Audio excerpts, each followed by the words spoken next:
This presentation utilizes external and internal analysis in order to address Starbucks' opportunities and challenges, as well as provide recommendations for follow-up action. Starbucks was founded in 1971 by a group of friends in response to the growing demand for specialty coffee. In 1987, Howard Schultz bought Starbucks for $3.8 million. As CEO, he transformed a company selling premium whole coffee beans and teas and spices in bulk into a coffee bar selling premium coffee products prepared by baristas trained in customer service. Through the 1900s, Starbucks expanded its presence in the U.S. through opening new stores and partnering with supermarket chains, beverage distributors, and retail stores in order to increase brand awareness. The company grew beyond its coffee market into the world of entertainment as they began to link the brand to music, film, and books. By the end of the early 2000s, Starbucks had grown to an international giant and saw double-digit revenue growth despite the rise of competitors. Schultz was quoted as saying, "I think we've demonstrated that we're close to a recession-proof product." This mindset led the company to rapidly increase their number of stores in the U.S. and abroad. In 2008, Starbucks was rocked by global economic downturn and needed to close stores in response to declining sales. As stores closed throughout the U.S., more stores opened overseas as Starbucks recognized the potential of markets in Japan, China, and the UK. The international market provides opportunities for Starbucks. However, problems arise in trying to carry their objectives overseas. Starbucks' objective is derived from its value proposition and is to sell premium coffee products in an upscale environment featuring superior customer service. An opportunity lies in expanding the company into more countries. Starbucks has had success entering Japan, China, and the UK through joint ventures and acquisitions. To an extent, Starbucks adjusts its product mix to local markets. However, their value proposition used in the US is also used overseas.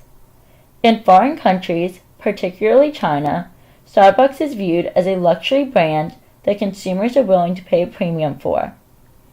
Overseas opportunities do not come without challenges. Problems consist of imitators stealing the Starbucks logo, name, and cafe design, as well as influencers who use slander to tarnish Starbucks' reputation. Problems also arise when Starbucks fails to satisfy local markets. This happened in Australia and led to the company closing Australian stores. Competition from McDonald's McCafés has also hurt Starbucks' overseas expansion. Overall, global expansion will help Starbucks achieve their growth objective, but the company needs to overcome problems in order to reap the full benefits. The external environment for Starbucks is an extremely important factor into their success. Looking at the PEST model and Porter's 5 forces will show how Starbucks continues its excellence in the high-quality coffee industry. Politically, Starbucks has to understand how to source materials, since in order to provide a quality coffee product, they need to have the best ingredients. Starbucks buys its materials from various countries, including those in South America and Africa. To be successful, they have to understand and follow the fair trade practices with these countries. Additionally, Starbucks has to understand the laws and regulations in these countries. This is a major factor in allowing them to receive the best ingredients and materials, and also allows them to uphold their good standing relationships with the various countries they are purchasing from. Global economic standing is important to Starbucks business. They have to deal with the various financial situations in their global stores. In the past, Starbucks had to deal with recessions. With this also comes inflation and having to remain profitable while also adjusting to the various financial situations that their global stores experience. This is a major opportunity for Starbucks to get a leg up on their competition by being a front-runner with its global stores and continuing to display their professional business side, while also keeping their cozy neighborhood coffee shop atmosphere. Another component that Starbucks economically has to deal with are the various currency rates that are associated with the global stores. This is key to their pricing of their products to ensure that it is on par with their U.S. stores. Culturally, Starbucks has to be aware of the changes in lifestyle of their consumers. Their brand has to be altered to adhere to the millennial generation and more health-conscious society. This is a big opportunity for Starbucks. If they can understand the changes in their customers' preferences to beat out competitors who are unwilling or behind the curve in adjusting their product line. Starbucks has already started this with the introduction of matcha drinks and skinny drinks. Technology has played a big part in Starbucks' success. Innovation through their mobile app has allowed them to be the industry leader in mobile orders. With today's world focused around smartphones and quick service, Starbucks' development of mobile orders and customizations has allowed them to continue to remain the frontrunner. Starbucks was also one of the first coffee companies to have Wi-Fi in every store, leading the way for it to continue being cozy and have a warm atmosphere that it prides itself on. Another key component with technology is Starbucks' ability to constantly improve their operations. Starbucks does this through their consumer feedback questionnaires that consumers can complete online and through their smartphones. They take this feedback and constantly upgrade their app to reflect the consumer's preferences. Another great model to show Starbucks' external environment is using Porter's 5 Forces model, looking at rivalry, threat of a new entrant, threat of substitutes, supplier power, and buyer power. Due to having hundreds of coffee companies throughout the world, no coffee company is dominant. Starbucks' main competitors include Nestle, Costa, and Dunkin' Donuts. Costa uses the same coffee market segment as Starbucks, which is luxury coffee in a comfortable environment. Both of the companies attract the middle class. Nestle differentiates itself from Starbucks by using low prices to attract its consumers.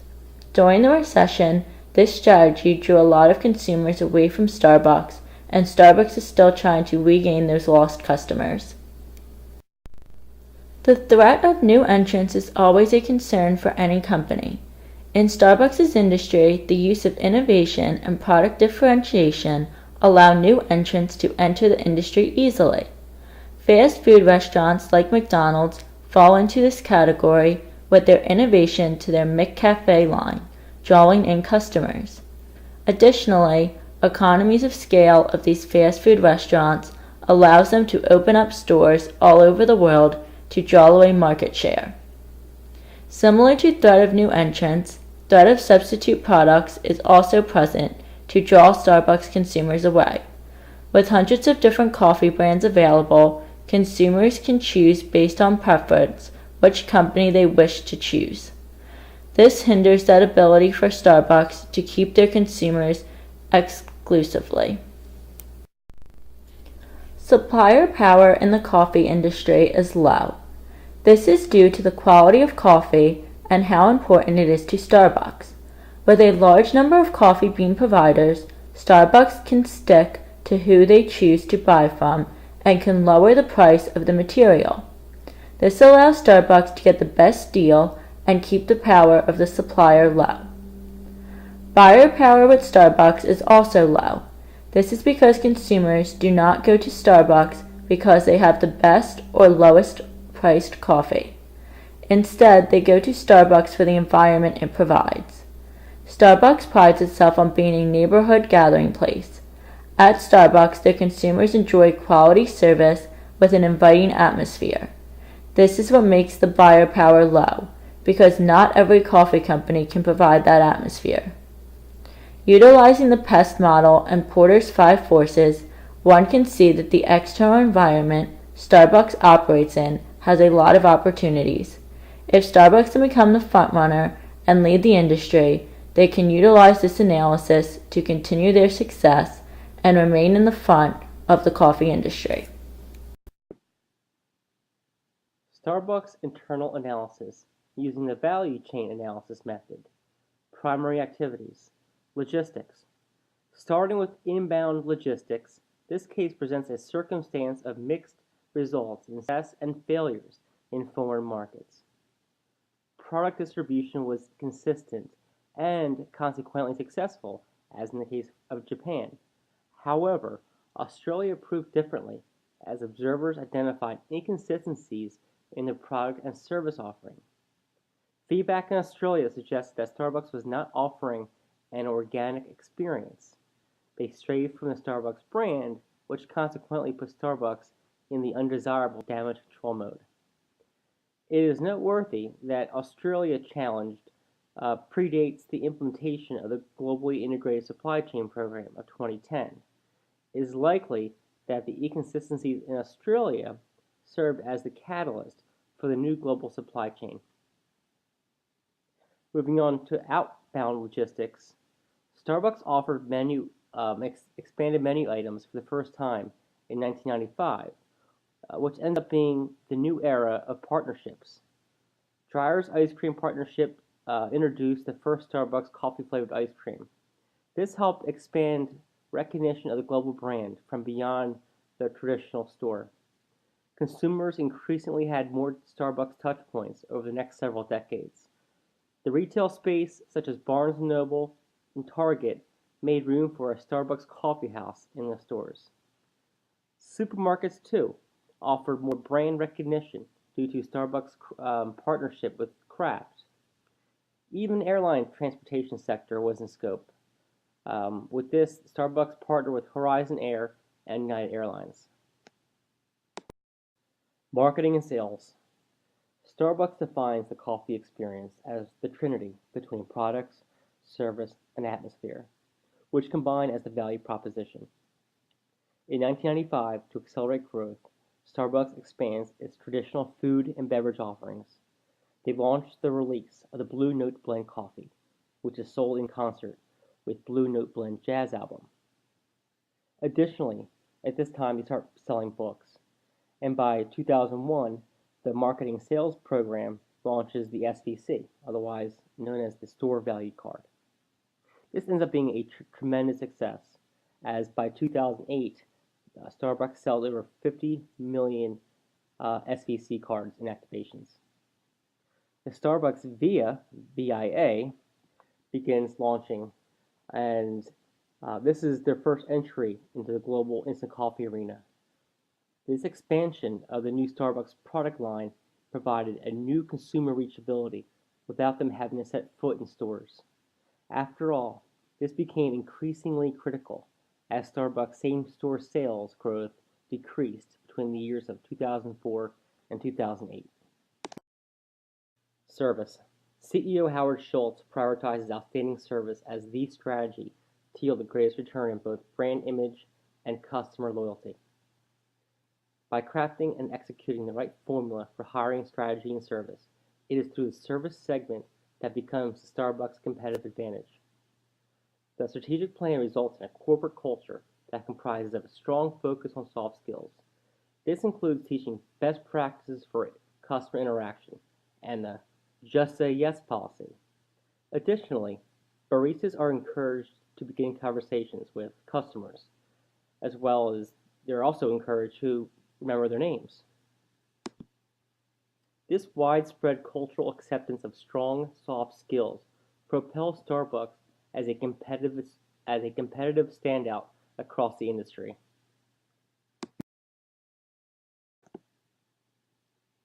Support activities, starting with general administration and strategy. Howard Schultz's challenge is to grow big but stay small.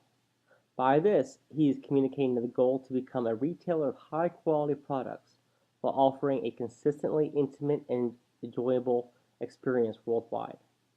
Essentially, he wants Starbucks to grow, but not at the expense of losing customer intimacy that helped Starbucks reach this success. During this case, we learned about the value proposition, which is becoming a purveyor of premium coffee, superior customer service, as well as offering a unique coffee house experience. Additionally, Starbucks is deeply committed to sustainability and being a green company. For instance, new Starbucks stores were built in compliance with the LEED certification.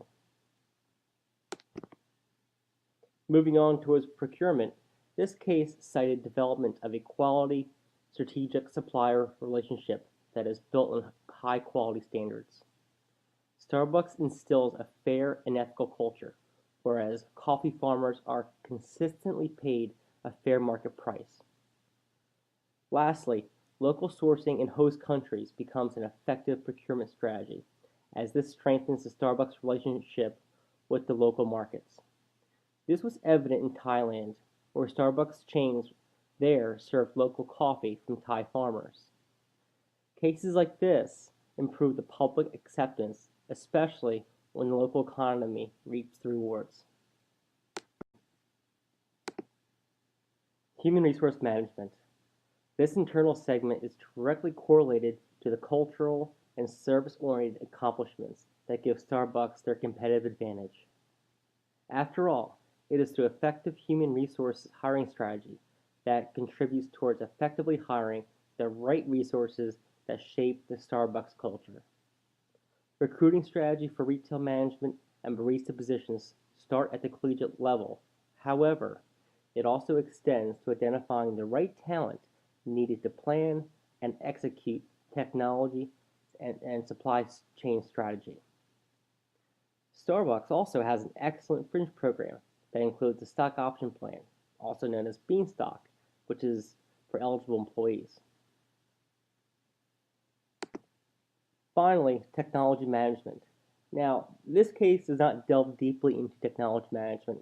However, technology enablement is a key strategy in alignment with customer satisfaction goals. In 2002, Starbucks deployed the T-Mobile Hotspot, which provides free Wi-Fi for customers in their stores.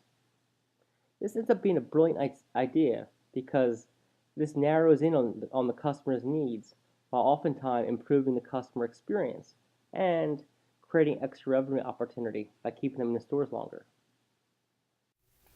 When it comes to alternatives to Starbucks, competition comes from regional, specialty coffee chains as well as larger national chains.